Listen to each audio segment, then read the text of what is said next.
জিয়া বলেছেন, বিএনপির বিভিন্ন নেতৃবৃন্দ বলছেন। গতকালও বিএনপি চেয়ারপারসন বেগম খালেদা জিয়া আপনাদের সুপ্রিম কোর্টে যারা জিতেছে সেই তাদের উদ্দেশ্যে বক্তব্য রাখতে গিয়ে উনি বলেছেন যে রাজপথে আমরা নামবই, যতই বাধা বিঘ্ন দেওয়ার চেষ্টা করুক না কেন, যখন সময় আসবে আমরা রাজপথে নামবই, কেউ আটকাতে পারবে না। যদিও উনি কোনো সময়ক্ষণ বলেন। ধন্যবাদ। তবে তো আমরা এইখানে এই প্রসঙ্গে আপনাকে মানে আপনার কাছে আমি প্রশ্ন করতে চাই যে মানে আগাম নির্বাচনের দাবিকে আবার দাবিয়ে দেওয়ার জন্য বা বন্ধ করে দেওয়ার জন্য আগেভাগেই সরকার হার্ড লাইনে গিয়েছে কিনা।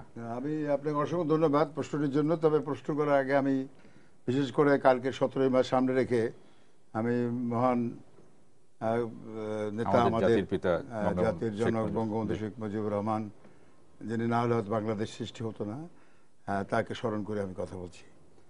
তো আমরা সবাই এটা অস্বীকার করার কোনো স্কোপ নাই, সে জাতির জনক। যাক, আপনি যে প্রশ্নটি করেছেন সেটা হচ্ছে যে মধ্যবর্তী নির্বাচন বা আগাম যে নির্বাচন, এর দাবি এটা থাকতেই পারে। তো একটা জিনিস পরিষ্কার হয়েছে অবস্থার দৃষ্টিতে, বিশেষ করে বেশি উপজেলা নির্বাচনে অংশগ্রহণ না এবং পরবর্তীকালে যা হবে, সেটা হলো এই যে কথাটা 5ই জানুয়ারির আগে আমরা শুনেছিলাম, বিভিন্ন দূতাবাসের রাষ্ট্রদূতগণ বিভিন্ন দেশের পশ্চিমা এবং মার্কিন যুক্তরাষ্ট্র থেকে শুরু করে রাশিয়া এবং চায়নার, সেইটার সুর মিলিয়ে বলতে যদি হয়, সেটা হলো যে তাদের কাছে একটাই আবদার ছিল যে তখনকার প্রধানমন্ত্রী এবং বর্তমান প্রধানমন্ত্রী অধীন নির্বাচন নয়। কিন্তু আমরা দেখলাম যে আমাদের সংবিধানের যে বিধান সেটা রক্ষা করতে হবে এবং গণতন্ত্রের পথের চলার জন্য আমরা নির্বাচন করেছি। এত কিছু ঘটেছে 3টি মাস, অবরোধের নামে কি না হয়েছে, হত্যাকাণ্ড হয়েছে, অগ্নিসংযোগ হয়েছে, পুরনো মেরা হয়েছে, অ্যাসিড নিক্ষেপ করেছে, কত কিছু, অর্থনীতি ধ্বংস করে দেওয়ার ব্যবস্থা করেছে, পরিবহন ব্যবস্থা শেষ করে দিয়েছে, গাছ কেটেছে, গরু মেরেছে, সবকিছু আমরা জানি, এটা আমি রিপিট করতে চাই না। তারপরে আমরা নির্বাচন করেছি। এখন গ্রহণযোগ্যতা কি আছে ওয়ার্ল্ড কমিউনিটি এখন দেখতেছেন আস্তে আস্তে তারা রিয়েলাইজ করছে। আজকের মাহাতির মোহাম্মদ বলেছে যে নির্বাচন এবং সরকার যে হয় পরিবর্তন, এটাকে মেনে নিয়েই কিন্তু এগোতে হবে। সুতরাং সেখান থেকে যে পয়েন্টে তারা নির্বাচন করেনি, জাতীয় নির্বাচন, আজকের উপজেলা নির্বাচন এসে সেই মাননীয় প্রধানমন্ত্রী অধীনে কিন্তু উপজেলা নির্বাচন হয়, সেই সরকারের অধীনে হচ্ছে। কাজেই এখন তারপরে তারা দাবি করতেই পারে, মধ্যবর্তী নির্বাচন দাবি করতে পারে, আগাম নির্বাচন দাবি করতে পারে। কিন্তু আপনি যে প্রশ্নটি করেছেন যে এটার কারণেই কি সরকার হার্ডলাইনে কিনা, আমি বলছি সেটা এটার কারণে হার্ডলাইনে কিছু, আমরা কি এটাকে হার্ডলাইন বলবো কিনা? আমি হার্ডলাইন আপনারা যদিও বিএনপি কে এখন বিরোধী দল হিসেবে দাবি করছেন, আমি আপনাকে আপনার অভিমতটা সম্মান রেখেই বলছি। আপনি যে কোনো সেলিম সাহেব বলতে পারেন, আমার নাসির সাহেব বলতে পারেন, যার যা অভিমত আছে। কিন্তু কথা হচ্ছে মধ্যবর্তী নির্বাচন আগাম নির্বাচন দাবি করতেই পারেন, এটা গণতান্ত্রিক দাবি। কিন্তু প্রশ্ন হচ্ছে সেরকম ক্ষেত্র প্রস্তুতি অবস্থার দেশে আছে কিনা, এটাও আমাদের বিবেচনা আনতে হবে।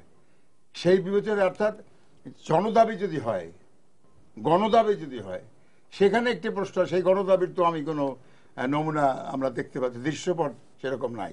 শুধুমাত্র আমরা দেখছি যে উপজেলা নির্বাচন হয়েছে, এটা নিয়ে অনেক প্রশ্ন ছিল, প্রশ্ন হচ্ছে না এরকম হত্যাকাণ্ড হয়েছে বা নৃশংসতা কিছু টুকটাক হয়েছে, এবং নির্বাচন কমিশন নির্বাচন করে টোটালি ফ্রি অ্যান্ড ইন্ডিপেন্ডেন্ট। সেখানে তারা নিজেরা আজকের বলেছে যে এটা বিচ্ছিন্ন ঘটনা 2-4টা হইতে পারে, হয়ে থাকতে পারে, কিন্তু সব নির্বাচনের সময় হয়।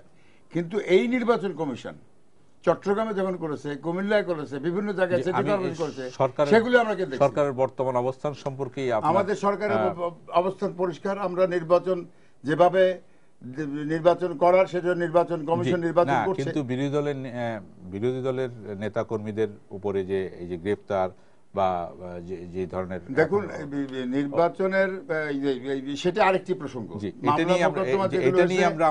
মামলা মোকদ্দমার ইতিহাস আমাদের দেশে আছে, বিগত দিনে দেখেছি, বিএনপি শাসনামলে দেখেছি, জাতীয় পার্টির শাসনামলে দেখেছি, আমাদের নির্বাচনের আগে পিছিয়ে বিভিন্ন সময় রাজনৈতিক সহিংসতা হয়, মামলা হয়। এখানে আপনি যে প্রসঙ্গটা উল্লেখ করেছেন সেটা হচ্ছে যে দেখুন এখানে মামলা যেগুলো হয় সবাইকে যে উপস্থিত থাকতে হবে এমন কোনো কথা না। আমি বেঙ্গি লয়ার, মানে একই ধরনের মামলা আপনারা যখন বিরোধী দলে ছিলেন আপনাদের বিরুদ্ধে বিএনপি সরকার করেছে এবং গ্রেফতার করেছে, আপনারাও তাই না করছেন? না সেটা করছে না, আমি যেটা বলতে সেই দিকে যাচ্ছি না। আমার কথাটা হচ্ছে আমি অন্য দিকে যাচ্ছি। নাসির সাহেব ইজ অলসো ক্রিমিনাল লয়ার, আমি ক্রিমিনাল প্র্যাকটিস করি। কথাটা হচ্ছে যে যে একটা ঘটনা, একটা ইনসিডেন্ট, মার্ডারই হোক, অগ্নিসংযোগ হোক, অ্যাসিড পড়া হোক, যেগুলো ফৌজদারি ধারার ভিতরে যে অপরাধে পড়ে, সেই ঘটনাটা যে ব্যক্তি সব আসামিকে উপস্থিত থাকতে হবে, পার্টিসিপেশন, অংশগ্রহণ করতে, এটা কিন্তু নয়। আমি লন্ডনে বসে যদি এখানে একটা হত্যাকাণ্ড ঘটাই, যদি আমার লিঙ্ক অফ এভিডেন্স যদি পাওয়া যায়, তাহলে কিন্তু আই এম ইকুয়ালি রেসপন্সিবল, একইভাবে সমবায় দোষী হব ফর দ্যাট অফেন্স। কাজে এখানে কার কি অপরাধ, কত সম্পৃক্ততা ছিল, এটা হলো গিয়ে সাক্ষী প্রমাণের ব্যাপার। সে সাক্ষী প্রমাণ না হওয়া পর্যন্ত এটা পরিষ্কার সুনির্দিষ্টভাবে একটা কনক্লুসিভ বা সুনির্দিষ্ট প্রমাণ আমরা দিকে যেতে পারবো না, এটা মন্তব্য করতে পারবো এই পর্যন্ত। জি, মানে আপনি ওই প্রশ্নটা একটু এড়িয়ে গেলেন। আমি জানতে চাচ্ছি এড়িয়ে যাচ্ছি না যে সরকার হার্ডলাইনিং না, হার্ডলাইন আর সফট লাইনের ব্যাপার না। সরকার তার তার চিহ্নিত পদক্ষেপে, অর্থাৎ চিহ্নিত এখন বর্তমানে কি, বর্তমানে হলো নির্বাচনে যাচ্ছে, উপনির্বাচন ছাড়িয়ে আগিয়ে যাচ্ছে, সরকার চাচ্ছে, নির্বাচন করছে, ইলেকশন করছে। আর মামলা মোকদ্দমার কথা বলে এটা আদালতের ব্যাপার, যেটা যেটা আজকের পত্রিকাতে আদালতের ব্যাপার যেটা বলছেন, আদালতের ব্যাপার যেটা বলছেন অ্যাডভোকেট ইউসুফ হোসেন হুমায়ুন, আপনি এরকম খুব প্লেন ভাবে দেখতে চান কিনা? আমি একটা শেষ করে দিই। যেটার কথা একটু আগে হয়েছে, যে টিভিতে এসছে বা নিউজ পেপার আসবে, সেটা হলো যে কিছু কেন্দ্রীয় নেতাদের, জ্যেষ্ঠ নেতাদের জামিন বাতিল করেছে কারা, আপিল বিভাগ, সুপ্রিম কোর্টের। এটা তো সরকারের কোনো ব্যাপার না। জি, আদালতের উপরে উনি ছেড়ে দিচ্ছেন, আপনি কিভাবে দেখছেন? আসলে প্রথম আপনাকে ধন্যবাদ জানাই to raise this material question. আমার ব্রাদার যেটা বলছেন আদালত ছেড়ে দিচ্ছে, বাংলাদেশে বর্তমানে বিচার বিভাগ স্বাধীনভাবে কাজ করতে পারছে কি না সেটাই প্রথমে আমাদেরকে দেখতে হবে। আদালত বেইল স্বাধীনভাবে কাজ করতে পারছে কি না এটা তো আজকে এটা আপনারা ইউ টু ডিসাইড, কিন্তু আপিল বিভাগ তো তাদের আগাম জামিন বাতিল করেছে। তো আপনি প্রশ্ন করছেন, আমি তো বললাম আপিল বিভাগ বলেন, লোয়ার কোর্ট বলেন, আপনার জজ কোর্ট বলেন, প্রত্যেক কোর্টে তারা স্বাধীনভাবে কাজ করতে পারছে কিনা। জামিন বেইলের ব্যাপারে, বেইল ক্যান্সেল করার ব্যাপারে, যে misuse of the privilege of bail যখন হয় তখন জামিনটা ক্যান্সেল হয়। জামিন দেওয়ার পরে অ্যাপিলেট ডিভিশন যে বাতিল করে দিয়েছেন, তারপরে তারা আজকে সারেন্ডার করতে গেছে লোয়ার কোর্টে। লোয়ার কোর্ট কতটুকু স্বাধীন, কারণ বাতিল কি গ্রাউন্ডে করেছে অ্যাপিলেট ডিভিশন, এখনো জাজমেন্টের খুব ওনারা পান, আমরা উইথ সাম অবজারভেশন দিয়েছে। High court is a constitutional court, it is unfettered jurisdiction of the high court to grant bail, that anticipated bail. আর যাদেরকে দিয়েছে তারা ন্যাশনাল লিডার। আমার ব্রাদার বলছেন এভেটার, যে তাকে প্লেস অফ অকারেন্সে থাকতে হবে এরকম কোনো কথা নেই, সে লন্ডনে থেকে এভেট করতে পারে, তাকে আসামি করা যায়। কখন করা যাবে? এভিডেন্স আসার পরে, চার্জশিট হওয়ার পরে, চার্জশিট যখন সাবমিট হবে তখন এগুলি আসার পরে তাকে সেখানে অভিযুক্ত করা যায়। এখন হচ্ছে কি ধরনের ব্যারিস্টার মওদুদ সাহেবের মতন লোক, এম কে আনোয়ারের মতন লোক আছে আমাদের দলের, মোহাম্মদ মাহবুব হোসেন বার কাউন্সিলের ভাইস চেয়ারম্যান, এবার আমাকেও এমন মামলায় আসামি করা হয়েছে, একই সময় একই ঘটনার জন্য 4 জায়গায় আসামি করা হয়েছে। তো আমি তাহলে ইনক্রেডিবল হক হয়ে গেলাম যে ধরেন আমি কোতোয়ালিতে আমাকে একটা মামলা আসামি করলো, আর কুলসি থানায় করলো, চকবাজার থানায় করলো, ডিস্টেন্স 7 মাইল 8 মাইল। আপনি টেলিফোনে করেছেন যে ওনার বাসায় আর কি, টেলিফোনে করেছেন, সেই জন্য বললাম। আমি একটা কথা এখানে বলতে, সেটা হচ্ছে জানেন, অ্যাবসলিউট পাওয়ার করাপ্টস অ্যাবসলিউটলি। আপনার আজকে by taking the advantage of so called partial election, এটা তো কোনো ইলেকশন হয় না, একটা অবৈধ সংসদ হয়েছে। অবৈধ সময় মুখে বললে হবে না, এটা আপনার একটা নির্দিষ্ট নির্বাচনী একক নির্বাচন এলাকা থেকে যিনি গণপ্রতিনিধি নিযুক্ত হবেন তাকে প্রত্যক্ষ ভোটে নির্বাচিত হতে হবে। আর্টিকেল 65(2)তে সেটা লিখে আছে। এখানে 153 কনস্টিটিউশনসিতে কোনো ভোট হয় না। আপনারা ইলেকশন নিয়ে সবকিছু নিয়ে অনেকবারই বলছেন, কিন্তু এর বিরুদ্ধে সেই আন্দোলনও তো আপনি গড়ে তুলতে পারেননি। আন্দোলন শোনেন, আন্দোলনে এই পর্যন্ত আন্দোলন গড়ে তুলতে না পারার কারণে আমরা দেখি সেখানে সহিংসতা জায়গা নিয়েছে। না দেখা মাত্র গুলি করে। শোনেন, উনি তো এই যে সিনিয়র লিডার, মাটিতে ঘুরে আসছেন, এটা দীর্ঘ 50 বছর অভিজ্ঞতা, বলুক পাকিস্তান আমল, ব্রিটিশ আমলে কোনো সময় 3 মাসে শত শত লোক খুন করে আন্দোলন থামাতে হয়েছে কিনা? আপনার এরশাদের সময় 2 জন মারা গেল, এরশাদের পতন। এখন আপনি দেখেন এই যে গত 3 মাসে, ইলেকশনের আগে 3 মাসে 356টি মোকদ্দমা করা হয়েছে বিভিন্ন থানায়, 65,000 বন্দীকে রাজনৈতিক নেতাকে কারাগারে নিয়ে একটা নির্বাচন দেখানো হয়েছে। এই যে অনরতা, এই অনরতা দেশকে আজকে কোথায় নিয়ে যাচ্ছে? আপনি we all fought for democracy, আমরা গণতন্ত্রকে বাঁচাতে চাই, আজকে কোথায় যাচ্ছে? দ্য ফেট অফ ডেমোক্রেসি, এটা কি? এটা কোথায় নিয়ে যাচ্ছেন আপনারা? সেই জন্য বলবো যে জুডিশিয়ারি যদি ইন্ডিপেন্ডেন্ট থাকতো তাহলে আজকে অ্যাপিলেট ডিভিশনকেও এই ব্যাপারে এই ধরনের এই পর্যায়ে এই আদেশ দিতে হতো কিনা জানি না, এবং লোয়ার কোর্টও এই পর্যায়ে ন্যাশনাল লিডারদেরকে জামিন ক্যান্সেল করতো কিনা জানি না। কিন্তু বেইল একজনকে যখন দেওয়া হয়, তিনি যদি বেইল মিসইউজ করেন, প্রিভিলেজ মিসইউজ করেন, বেল দেওয়া হচ্ছে মানে নিশ্চয়ই দেওয়ার গ্রাউন্ড আছে, তাই দিয়েছেন। এবং দেওয়ার পর উনি সেই বেইলের প্রিভিলেজ বলে এটা মিসইউজ করেছে কিনা, যদি মিসইউজ করে থাকে তাহলে বেল ক্যান্সেল করতে হবে। আচ্ছা, অথবা অ্যাপিলেট ডিভিশনে এমন কোন অর্ডার দিয়েছে কিনা লোয়ার কোর্টে সারেন্ডার করলে তাদেরকে দে উইল ডিসাইড ইন্ডিপেন্ডেন্টলি, বা তাদের হাজতে নিয়ে যেতে হবে, এরকম কোনো বাইন্ডিং আছে কিনা সেটা আমরা জানি না। তবে আমি একটা কথা বলতে চাই যে লর্ড অ্যাক্টনের ভাষায়, সেটা হচ্ছে কি, বর্তমান প্রধানমন্ত্রী, আমাদের মাননীয় প্রধানমন্ত্রী, তিনি সর্বময় ক্ষমতার অধিকারী, সরকার প্রধান, তিনি পার্লামেন্টের সরকারি দলের প্রধান, বিরোধী দলের প্রধান। কারণ বিরোধী দলের নেত্রী উনি অ্যাপয়েন্টমেন্ট দিয়েছেন, বিরোধী দলের অ্যাডভাইজার ওনার এখানে আছেন, বিরোধী দলের এমপিরাও উনি দিয়েছেন, বিনা ভোটে ওনাদেরকে নির্বাচিত করে দিয়েছেন। আমার ইউসুফ হুমায়ুনের মতো একজন অভিজ্ঞ পার্লামেন্টে নাই। বিরোধী দল সংসদ, বিরোধী দল রাজপথ, আমরা দুটো বিরোধী দল এখন দেখি। সংসদে বিরোধী দল তো আমরা বিরোধী দল কিভাবে সে ইলেক্টেড হয় না, কিছু হয় না, ওগুলি বলে কথা বাড়ানোর লাভ নাই। শুধু জনগণ জানে বলে উপজেলা নির্বাচনে জনগণ দেখিয়ে দিয়েছিল প্রথম দফে, দ্বিতীয় দফে, তৃতীয় দফে আবার আসল চেহারা নিয়ে আওয়ামী লীগ মানুষের মুখের সামনে হাজির হয়েছে। যে 73-তে এই যে রাশেদ খান মেনন ভাই আজকে যে যাদের সাথে যোগদান করেছে, দীর্ঘ রাজনীতি এটা ত্যাগ করে নৌকায় ছড়ে এখন ক্ষমতায় ইনু ভাইয়ের এক সহকর্মী আমাকে রিয়েদে বলে, আমি যে ইনু ভাইকে পাই আপনি একটু জিজ্ঞাসা করবেন বৈজ্ঞানিক সমাজতন্ত্র কায়েম হয়েছে কিনা, আমরা যে গুলি খেয়েছি আমার হাতটা পঙ্গু হয়ে গেছে, ইনু ভাই তখন পতাকা উড়াচ্ছেন, আমরা তো এখানে মরুভূমিতে কাজ করছি। অর্থাৎ আমি যেটা বলতে চাচ্ছিলাম সেটা হচ্ছে কি, সেটেলমেন্ট এই দিস উপজেলা ইলেকশন সেটা প্রমাণ করে দিয়েছে যে বিরোধী দল বিএনপি ছাড়া এই দেশে কোনো নির্বাচন মানুষের কাছে গ্রহণযোগ্য হবে না, এবং হয় নাই সেটা। জি, আমি সেলিম ভাইয়ের কাছে আসবো যে আমরা যেটা আলোচনা করছি যে উপজেলা নির্বাচনের কথা বললেন জনাব মীর নাসিরউদ্দিন, যে উপজেলা নির্বাচনের এই ফলাফল এবং উপজেলা নির্বাচনের ফলাফলের কারণেই প্রথম দুটো পর্বে অবশ্যই বিএনপি ভালো ফল করেছে। ভালো ফলের কারণেই আমরা দেখি যে বিএনপির নেতারা এই উপজেলা নির্বাচনের ফলাফলকে সামনে এনেই বলছেন হ্যাঁ আগাম নির্বাচন চাই।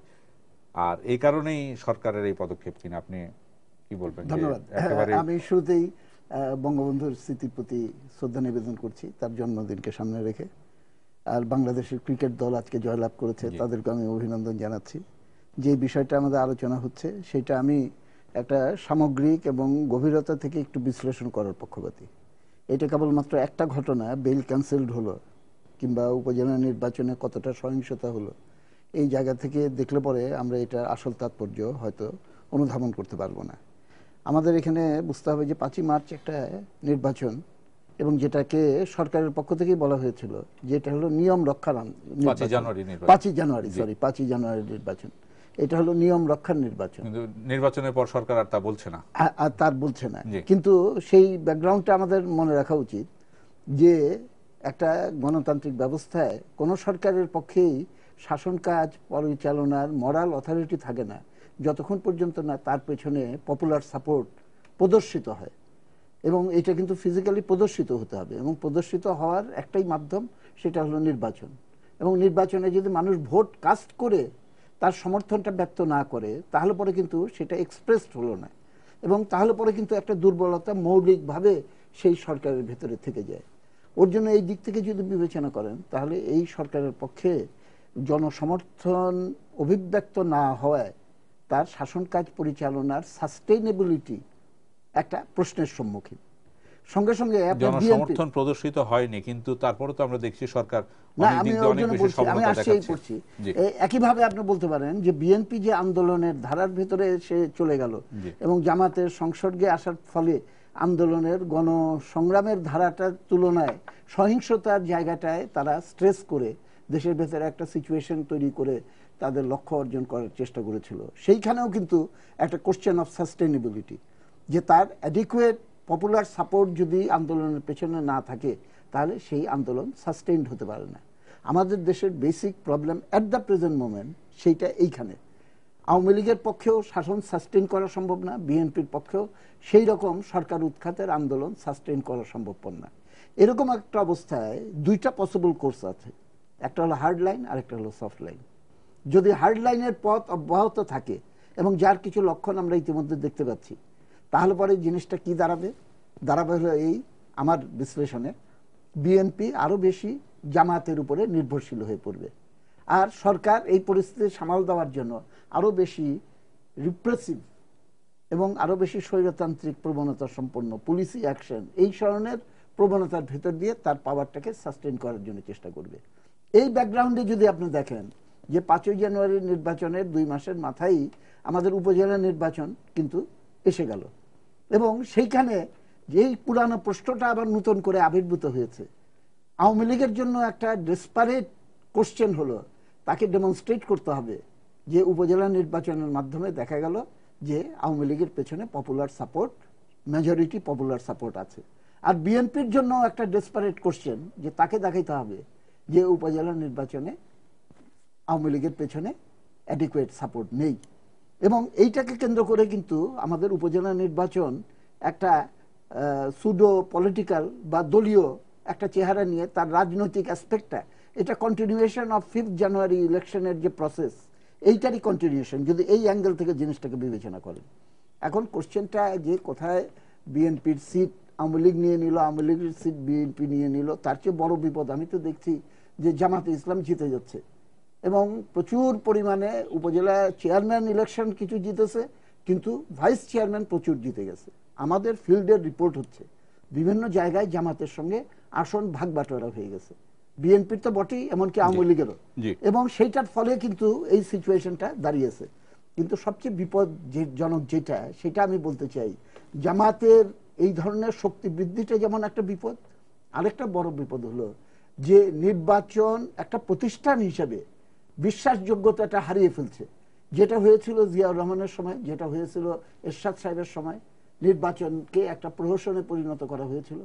এখনো ব্যালট বাক্স ছিনতাই এবং সিল মারা এবং সমস্ত কিছু, সেইটার একটা উৎসব চতুর্দিকে চলছে। এবং আজকের পত্রিকায় আপনি দেখবেন সেখানে উঠেছে যে দিনের প্রথম অংশ আওয়ামী লীগ দেদারসে সিল মেরেছে, আর দ্বিতীয় অংশে সেই ব্যালট বাক্স ছিনতাই করে নিয়ে গেছে। দুই জায়গায় থেকে এসছে, কেন এটা এই ডেসপারেশন, পলিটিক্যাল ডেসপারেশনের জায়গা থেকে সেই জিনিসটা এসেছে বলে আমি মনে করি। এবং সেখানে আমার সবচেয়ে দুঃখজনক এবং আশ্চর্যের ব্যাপার হলো ইলেকশন কমিশন কিভাবে এরকম নির্বিকার হতে পারে এই রকম পরিস্থিতিতে, এবং এই যে পলিটিক্যাল অ্যাঙ্গেলটা, এবং সেইটা যে একটা টেনশন জেনারেট করবে এবং কতখানি জেনারেট করতে পারে, সেইটা যদি আগাম তাদের ক্যালকুলেশনে রেখে তারা একটা সিরিয়াস এফোর্ট যদি যতটুকু নেওয়া প্রয়োজন, আমার মনে হয় সেটা গ্রহণ করা হয়নি। টাকা পয়সার ছড়াছড়ি, আপনি লিফলেট বিলি করা হচ্ছে, আমাদের ফিল্ডের রিপোর্ট, তো যার হাতে লিফলেট যাচ্ছে সে বলছে লিফলেট তো পেলাম, আমার টাকা কোথায়? এবং এইটা হলো মানে এই ব্যাপারটা সম্পর্কে আমি সবাইকে বিনীতভাবে অনুরোধ করব যে কোশ্চেনটা এবার আওয়ামী লীগ বেশি সিট পেল বা বিএনপি বেশি সিট পেল এইটা না, কোশ্চেনটা আরো সিরিয়াস কোশ্চেন হলো আমাদের নির্বাচন ব্যবস্থার উপরে যদি মানুষের বিশ্বাসযোগ্যতাটা চলে যায়, তাহলে এই দেশে গণতান্ত্রিক প্রতিষ্ঠানটাকেই আমাদের কিন্তু একটা বিপদের মুখে। আপনার ওই অংশটি নিয়ে আমি অ্যাডভোকেট ইউসুফ হোসেন হুমায়ুনের কাছে যেতে চাই, যে আপনি যেটা বলেছেন যে সরকারের নিবর্তনমূলক বা দমনপীড়নমূলক আচরণের কারণেই বিএনপিকে আরো বেশি জামাতের দিকে ঠেলে দেওয়া হচ্ছে।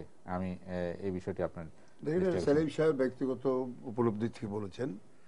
আমি যেটা মনে করি জামাতের না, উনি কিন্তু উপলব্ধি থেকে বলেছেন, উনি আবার আমার উপলব্ধি আর উপজেলা নির্বাচনে না, আমি বলছি আমার উপলব্ধি ব্যাপকভাবে জামাতের আসন পাওয়া। আমরা দেখি যে ঘাতক দালাল নির্মূল কমিটির আন্দোলনের ফলে আমরা দেখি যে 2000 সালের নির্বাচনে যে বিএনপি আগে, যে জামাত আগে অনেক বেশি সিট পেয়েছিল 18টি, পরবর্তী নির্বাচনে আমরা দেখি মাত্র 2টি আসন পেয়েছিল।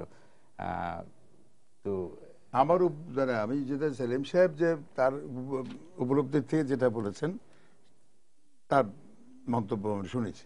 আমার নিজের উপলব্ধি হচ্ছে যে এটা কিন্তু নতুন নয়, সেলিম সাহেব স্বীকার করবেন জামাতে ইসলামের উপরে নির্ভরশীল অনেক আগের থেকে বিএনপি হয়ে গেছে, এটা বাস্তব সত্য কথা। আপনারা আরো বেশি করে দিচ্ছেন কিনা? বেশি করে এখন যদি তারা যদি নিজেদের অস্তিত্ব জন্য যে জামাত নির্ভর হন, সেটা তো বিএনপির সাংগঠনিক দুর্বলতা বলতে হবে। আজকে যদি বিএনপি সাংগঠনিক দুর্বলতার কারণে জামাতের উপরে নির্ভরশীল হন, তাদের অর্থের উৎসের জন্য উপরে যদি নির্ভরশীল হন, সেটা তাদের নিজেদের অস্তিত্বের প্রশ্ন তারা নিজেরা দেখবেন।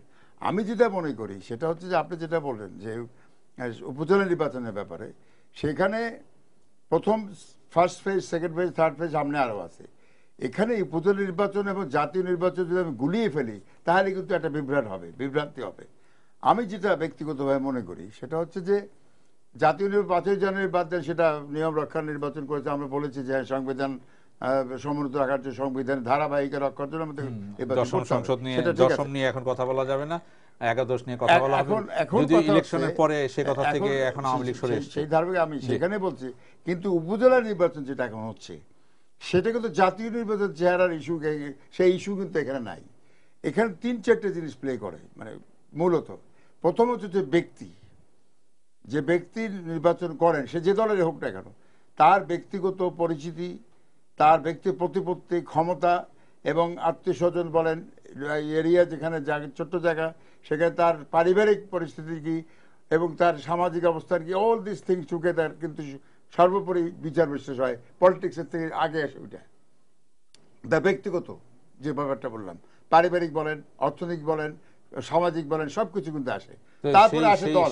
সেসব বিচার বিবেচনায় কি মানে সংসদ নির্বাচন থেকে জামাত এবার বেশি ভোট পাচ্ছে, মানে জামাত বেশি না, জামাত খুব একটা ভোট পেয়েছে। আজকে আমি গতকাল নির্বাচন এখন পর্যন্ত যদি দেখি যে 28টি কমপক্ষে 28টি উপজেলার নির্বাচনের চেয়ারম্যান পদে জামাত এখন পর্যন্ত জিতেছে। এটা সংসদ নির্বাচনের চিত্রের দিকে তাকালে এটা অনেক বেশি অবশ্যই আমরা ধরে নেব।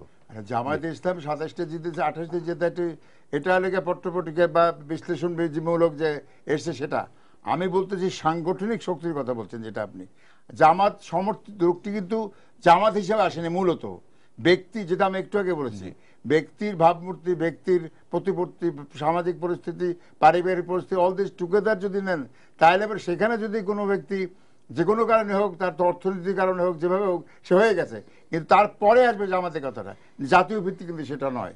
জাতীয় ভিত্তিক জামাত যদি নির্বাচন করতে, আপনি দর্শক অপেক্ষা করছেন, আমি প্রশ্নটি নিয়ে নিই। জি দর্শক, আপনার নাম বলে প্রশ্ন করুন। হ্যালো হ্যালো, জি আসসালামু আলাইকুম। ওয়ালাইকুম আসসালাম। আমার নাম পায়েল, আমি মিরপুর থেকে বলছি। জি বলুন। আমার দুটো প্রশ্ন ছিল। আজকে রংপুরের সজীবদের জয় একটা কথা বললো যে উপজেলা নির্বাচন সুষ্ঠু হয়েছে। আমরা তো দেখছি সব জায়গায় কেন্দ্র দখল করে ভোট লুটপাট করে নিচ্ছে। এটা কিভাবে সুষ্ঠু নির্বাচন করলো? আর একটা প্রশ্ন হলো যে বেগম জিয়া তো আন্দোলনে যায় নাই, মানে মাত্র বলছে, তার আগে কেন তাদের নেতাদের মানে গ্রেফতার করা হতো? এই ধরনের পদক্ষেপটা কেন নেওয়া হলো? এটা আমার প্রশ্ন। ধন্যবাদ আপনাকে। যে আন্দোলনে যায় নেই, বেগম জি আন্দোলনে যাননি, এখনো মাত্র বলেছেন, তার আগেই কেন গ্রেফতার? যে এটা গ্রেপ্তার তো হয়নি, প্রশ্নগত ভুল করেছে। যে কথা নাসিরুদ্দিন সাহেব বলেছে সেটা হচ্ছে কিছু বিএনপি শীর্ষ নেতা জামিন পেয়েছিলেন, সে জামিন উচ্চ আদালত বাতিল করেছে। এটা গ্রেপ্তার নতুন করে তো বাতিল করেছে গত 9 সহিংসতা হলে বিভিন্ন জায়গায় মামলা হবে। আজকে তারা এক সপ্তাহ পরে আদালতে সারেন্ডার করতে গেছে। সেই বলছে যে মামলা হবে, এটা আইনের প্রক্রিয়া।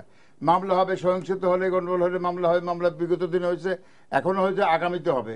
এটা আইনি প্রক্রিয়া।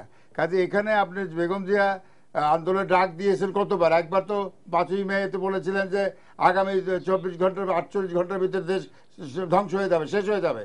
ওই সেটিগুলি আমরা জিজ্ঞেসি। উনি ডাক দেননি, এই কথাটা বলা ভুল হবে। উনি ডাক দিন, ডাকতে তো নিষেধ করেন, গণতন্ত্রের অধিকার। উনি বিগত দিন ডাক দিয়েছেন এবং অবরোধের ডাক দিয়েছেন, হরতালের ডাক দিয়ে সবই করেছেন। এখন আমরা নতুন করে ডাক দেবেন, দিতে পারেন। আমরা রাজনৈতিকভাবে এটাই আমরা জানতে চাচ্ছি, ডাক দেওয়ার প্রেক্ষিতে রাজনৈতিকভাবে আপনার মোকাবেলা করতে গিয়ে হার্ডলাইনে যাচ্ছেন। অবশ্যই হার্ডলাইনে যে বলি আমরা রাজনৈতিকভাবে এটাকে মোকাবেলা করব। আমি ওনারটা জবাব দিতে হবে, হার্ডলাইন সফটলাইন করার ব্যাপার। ওনারা দাবি করেন যে গণতান্ত্রিক রীতি এবং গণতান্ত্রিক ব্যবস্থাকে চালু রাখার স্বার্থে উনি নির্বাচন করতে হয়েছে। গণতন্ত্রের কি এইরকম কোনো শর্ত আছে যে অপোজিশন লিডারের বাসস্থানে বালি ট্রাক দিয়ে তার পদ অবরুদ্ধ করে রাখা? এটা ওনারা করেছেন। They created in instance in the history of politics যে বিরোধী দলীয় নেতার বাড়ির সামনে বালি ট্রাক নিয়ে তাকে অবরুদ্ধ করে রাখা হয় যাতে রাস্তায় বিরুদ্ধে না পড়ে। জি, কিন্তু আমি জিজ্ঞেস করি যে এগুলির বিরুদ্ধে কিছুটা উন্নতি হয়েছে। আপনারা মানুষের সেন্টিমেন্টকে না কিছুটা উন্নতি জাগ্রত করতেও তো পারেনি আপনারা। না জাগ্রত শোনান, কিছুটা উন্নত হয়েছে। 96-এ চট্টগ্রাম আওয়ামী লীগ নেতা মহিউদ্দিন আমার বাসার সামনে 10 ট্রাক দুর্গন্ধযুক্ত ময়লা ফেলেছিল আমাকে অবরুদ্ধ করার জন্য। এবার একটি ইম্প্রুভমেন্ট হয়েছে, একটু বালি ফেলে তার ট্রাক দিয়েছে। আমি বলবো আওয়ামী লীগের আপনার অতীত, আপনার ইতিহাস যদি দেখেন, আওয়ামী লীগ যখনই ক্ষমতা আসছে তখনই তারা প্রথমে তাদের টার্গেট ছিল গণতান্ত্রিক ব্যবস্থা। 72-তে 73-তে নির্বাচনের যে বোর্ড আজকে অভিযোগ তো আওয়ামী লীগ আপনাদের বিরুদ্ধে করেছে। আমি আমার বিরুদ্ধে এটা that should be substantiated by evidence. 73 নির্বাচনে প্রথম নির্বাচন আওয়ামী লীগ সময় হয়েছিল। ভোটের বাক্স হাইজাক, সর্বপ্রথম বাংলাদেশের মানুষ হাইজাক ভোটের বাক্স, সেটা শুনেছে 73 থেকে। এই চামার ব্রাদার বলেছেন যে জিয়া রহমানের সময় ইলেকশন, জিয়া রহমান 1979-এ he has given right to vote. 75-এ 4th অ্যামেন্ডমেন্ট করে মানুষের ভোটাধিকার হনন করা হয়েছিল। আর 79-এ জিয়া রহমান সাহেব একটা পার্লামেন্টে নির্বাচন করে সেখানে আসাদুজ্জামান খান অনেক বিরোধী দলীয় 79-এর প্রায় 60 জন উপর বিরোধী দলীয় নেতা, আওয়ামী লীগের নেতা ছিল সেখানে পার্লামেন্টে। কয়জন? 35। শোনেন, জিয়া রহমান কিন্তু ভোটিং রাইট বিজমান বাই 5th অ্যামেন্ডমেন্টে 4th অ্যামেন্ডমেন্ট বাতিল করে গণতান্ত্রিক পরিবেশটা উন্মেষ করে দিয়েছিল। আজকে আছেন জামাত, বিএনপি জামাতের উপর নির্ভরশীল নয়। আওয়ামী লীগ কোনোদিন জামাতকে নিষিদ্ধ করবে না, কারণ আওয়ামী লীগ তার ট্রাম্প কার্ড। আপনার উপজেলা নির্বাচনে বহু জায়গায় আওয়ামী লীগ এবং জামাত তারা কম্প্রোমাইজ করে তাদের একটা ক্যান্ডিডেট দিয়েছে। আরেকটা আমি আপনাকে বলতে, সেটা হচ্ছে কি জানেন, আপনার কুষ্টিয়ায় আপনার নির্বাচনে মাহমুদ হামিদ সাহেব জামান নেতা ওনাকে নওশাদ আলীকে যোগদান করেছিল। সেটা শুধু নয়, আপনার ইয়েতে শরীয়তপুরে আপনার শিবিরের সভাপতি জামাতের সক্রিয় কর্মী ইউসুফকে যোগদান করেছিল। আর আজকে যে হাইকোর্টের জাজমেন্ট, সুপ্রিম কোর্টের জাজমেন্টের কথা যেটা বলছেন যে 5th অ্যামেন্ডমেন্ট বাতিল করে দিয়েছে, অতএব আপনার কেয়ারটেকার 13th অ্যামেন্ডমেন্ট বাতিল করে দিয়েছে, অতএব কেয়ারটেকার হবে না। সেখানে জামাতকেও একটা জঙ্গি সংগঠন হিসেবে অবজারভেশন দিয়েছিল। তো সেইটির বিরুদ্ধে কোনো ব্যবস্থা তারা নেবে না। কেন নেবে না? তারা জামাতকে টিকে রাখতে চায়। আপনি যেটা বলছেন জামাত নিয়ে, জামাতকে সরকার ট্রাম্প কার্ড হিসেবে ব্যবহার করছে, জামাতকে কখনো নিষিদ্ধ করবে না, এই বিষয়ে আমি তৃতীয় পক্ষের মত একটু শুনে আসি। আমাদের রাজনীতির একটা বেসিক প্রবলেম হলো যে কোনটা আমাদের মেইন এনিমি এইটা চিহ্নিত হচ্ছে না, এবং মেইন এনিমিটা কোন পরিপ্রেক্ষিতে আপনাকে হিসাব করতে হবে। এটা কি ক্ষমতার ইকুয়েশনের বিবেচনায় নাকি আদর্শগত বিবেচনায়? আপনি যদি আদর্শগত বিবেচনায় মনে করেন তাহলে যে কোনো মুক্তিযুদ্ধের পক্ষের শক্তি বলবে যে আমাদের স্বাধীনতা বিরোধী জামাত শিবির এইটা হলো আমাদের দেশের দুশমন, এইটার রাজনীতি করার কোনো অধিকার নেই। এখন কোশ্চেনটা হচ্ছে, হুমায়ুন ভাই এটা বললেন এবং ওনার সঙ্গে আমি একমত, যে বিএনপির সঙ্গে যদি জামাতে ইসলাম না যেত তাহলে পরে ভালো হতো। কিন্তু সেইটা বন্ধ করার তো একটা সহজ উপায় আছে।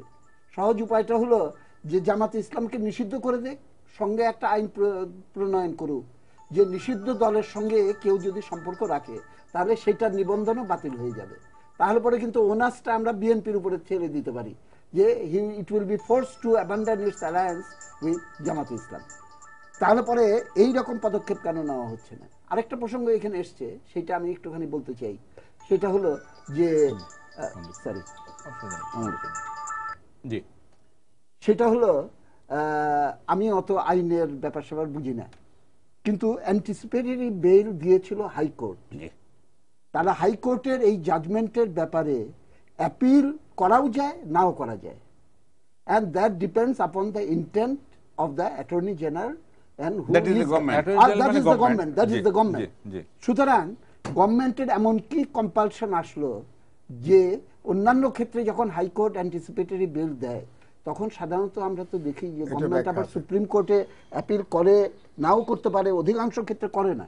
লাস্ট 50 ইয়ার্স এ কোনো ইনস্ট্যান্স নাই করা হলো, সেইখানে কিন্তু ইনভলভমেন্ট অফ দ্য গভর্নমেন্ট এখানে কেবলমাত্র এটা স্বাধীন অ্যাক্টিভিটি অফ দ্য কোর্ট এই হিসাবে জিনিসটা একেবারে ধরে নিতে এই জায়গায় একটু এটা ব্যাখ্যা দিবেন। পাশাপাশি আপনি এটাও বলবেন যে যেটা সবাই বলে থাকে যে যেটা জনাব মীর নাসির বললেন যে ট্রাম্প কার্ড হিসেবে ব্যবহার করছেন, এবং আমাদের সেলিম ভাইও বললেন যে আওয়ামী লীগ নিষিদ্ধ করা উচিত, আইন কিন্তু করছে না। একটা খালি অ্যাড করতে চাই যে আমরা সবসময় সাজেস্ট করে এসেছি আওয়ামী লীগের প্রতি এবং বিনীত অনুরোধ করেছি যে আপনারা isolate Jamaat, try to neutralise BNP, কিন্তু সেটা না করে isolate BNP, try to neutralise Jamaat, এই ধরনের উল্টা পলিসিতে চলে গেছে। তার কারণ the necessity of power supersedes the necessity of ideology, এবং এই জায়গাটা আওয়ামী লীগের ক্ষেত্রে আমি বললাম, কিন্তু এটা আরো বেশি করে বলবো বিএনপির ক্ষেত্রে, কেননা তারা মুক্তিযুদ্ধের দল হিসেবে দাবি করার পরেও তারা জামাতে ইসলামের সঙ্গে যে বন্ধনে আবদ্ধ হয়ে আছে সেইটা কিন্তু লিজ অফ লাইফ জামাতে ইসলামকে দিচ্ছে এবং তাদের এই সব রাষ্ট্রবিরোধী তৎপরতা চালানো। এখানে আমি যেটা বলছিলাম যে if you carry a hard line তাহলে এইখান থেকে বেরিয়ে আসতে পারবেন না। If you take a soft line, যেটা আমরা ইলেকশনের আগেও বলেছিলাম, জাতীয় ইলেকশনের আগেও, যে বিএনপির কাছে আমরা বলবো যে আপনার ইউ অ্যাবান্ডন জামাতে ইসলাম, আর আওয়ামী লীগের কাছে বলবো যে নির্বাচনী ব্যবস্থা কি অধীনে নির্বাচন হবে সেই ব্যাপারে একটা সমঝোতায় উপনীত হন। আমাদের এই আবেদনটা এখনো পর্যন্ত প্রাসঙ্গিক বলে আমি মনে করি। দেখুন, আমি সেলিম সাহেব with all respect to him বলছি আইনের ব্যাখ্যাটা দিচ্ছি। না, আমি আইন তো অত জানি না। না বলছি না, ব্যাখ্যাটা দিচ্ছি, ইউ উইল অ্যাপ্রিশিয়েট। আইনের ব্যাখ্যা কিন্তু সব না ব্যাখ্যা না, আগাম জামিনের কথা বলে অ্যাপিলেট ডিভিশন নাসির সাহেব আছেন, হি উইল বিয়ার মিট। আমি সংক্ষেপে বলছি, অ্যান্টিসিপেটের বর্তমানে যে অবস্থাটা আছে, এই অনেক অ্যাপিলেট ডিভিশনের সিদ্ধান্তের পরে, এই বেল ক্যান্সেলেশন সিদ্ধান্তের পরে, সেটা হলো যে আগাম জামিন আমরা চাই, সেখানে অ্যাডিনট্রিম বেল দেয়, অন্তর্বর্তীকালীন জামিন 4 উইকস, 6 উইকস, 8 উইকস। সেখানে লেখা থাকে দুইটি জিনিস, লোয়ার কোর্টের ওই সংশ্লিষ্ট আদালতে যেতে হবে, ডিসপোজ অফ মানে নিষ্পত্তি করা হলো পিটিশনটি, এবং তারা কনসার্ন কোর্ট অর্থাৎ সংশ্লিষ্ট আদালতে হাজির হবেন, সেই আদালত তাদের সিদ্ধান্ত স্বাধীনভাবে নেবেন। এই হলো কি অ্যান্টিসিপেটের বর্তমান অবস্থা। সুতরাং এটা বলা যাবে না যে আগাম জামিন যদি পেয়ে থাকে কেউ, সেটা আগাম জামিন ওইভাবে unfettered up to the chargesheet, up to the charge, এইগুলি কিন্তু এখন আর নাই। This is one. সুতরাং যে নিম্ন যে আদালত যেখানে কেসটা আছে সেই আদালতে এখতিয়ার রয়ে গেল যে হাইকোর্ট জামিন অন্তর্বর্তীকাল দিলেও সেটা কিন্তু বাতিল করার ক্ষমতা তাদের রইল। এই অবস্থাটা কিন্তু বাস্তব। সেকেন্ড যে কথাটা বলেছেন জামাতের ব্যান্ডের ব্যাপারটা, এটা আপনারা জানেন না, এটা সুপ্রিম কোর্টে গেল কেন? সুপ্রিম কোর্টে গেছে কিভাবে সেটা বলি। নিম্ন আদালত যা ছিল যে সেখান থেকে বেল ইন্টারফেয়ার হল, তারপরে আবার এসছে হাইকোর্টে আবার সুপ্রিম কোর্টে গেছে, সেখানে একটা ডিসিশন। না, হাইকোর্ট জামিন দেওয়ার পরে না তাহলে আরেকটা জিনিস বলি, this is one way round. আমি একটা হচ্ছে যদি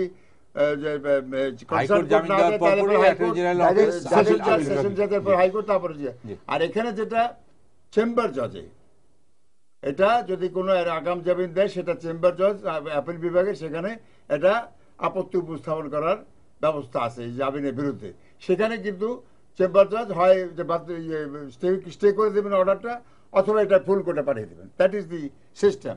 এখানে যেটা হয়েছে এটা হাইকোর্ট চেম্বার জজ থেকে উপরে কোর্টে এটা স্টে করে দিয়েছে, এটা আদালত, এখানে সরকারের কিছু করে না। না আরেকটি জিনিস একটু মিসলিড করার দরকার নাই।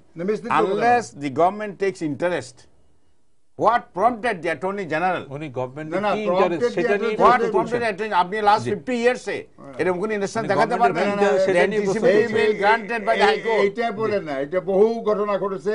অ্যাটর্নি অফিস থেকে যে আমি জানি অ্যাটর্নি জেনারেল নামও বলতে পারি, তারা এসে আগাম জামিন স্টে করেছে অ্যাপিল বিভাগের থেকে চেম্বার জজে, এটা বহু ইনস্ট্যান্স আছে।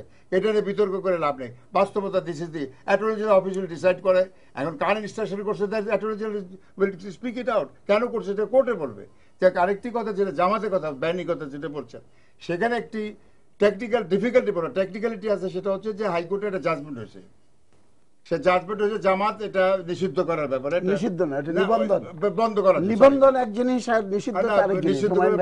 যাই বলে দ্যাট ইজ দ্য জাজমেন্ট, সেটা আপিল বিভাগে পেন্ডিং আছে, ও আপিল দিছে। এবং এই ব্যাপারে আরেকটি কথা, এটা কিন্তু বারবারই বলা হচ্ছে যে আপিল বিভাগে পেন্ডিং আছে, আপনারা বলছেন অতএব আপিল বিভাগের কাজ, কিন্তু আমরা দেখি যে অনেক মামলাই মানে কদিন আগে নিয়ে এসে শেষ নিষ্পত্তি করা যেতে পারে, সেটা সরকার নিষ্পত্তি করছে না। শেষ কথা যেটা সেলিম সাহেব যে কথাটা বলেছেন যে বর্তমান সরকার বা আওয়ামী লীগ কেন এটা সহনশীল নয়, আমাদের দলীয় প্রধান এবং বর্তমান প্রধানমন্ত্রী একাধিকবার বলছেন বিএনপিকে উদ্দেশ্য করে, আপনার জামাতের সংসদ ছাড়েন, সৎপথে আসেন, কিন্তু জামাতকে নিষিদ্ধ করেন।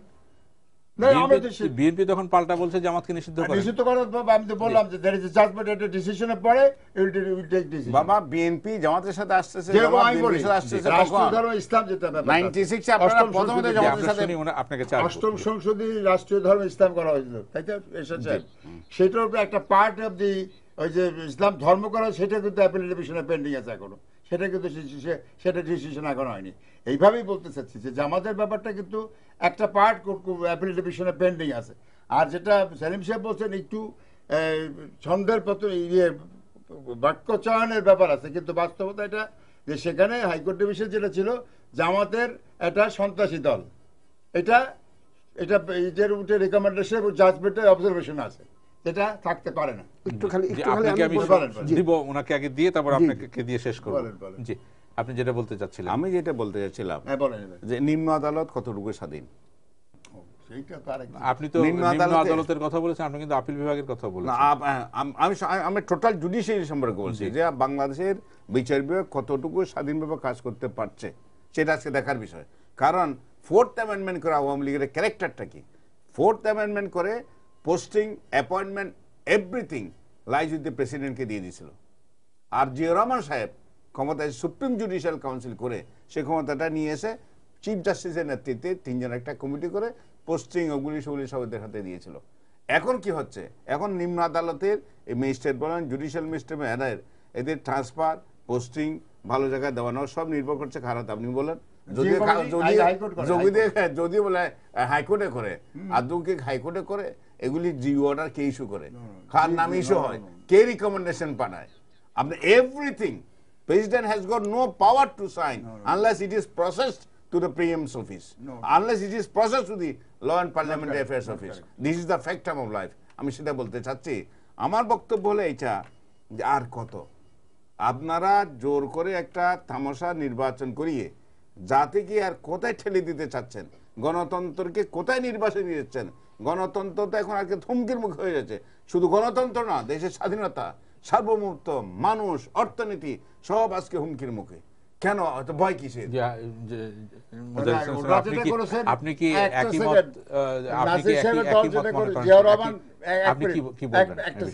জিয়াউর রহমান যে কাজটি করেছেন পৃথিবী ইতিহাসে কোনদিন সংবিধানে এটা পরিবর্তন আসেনি।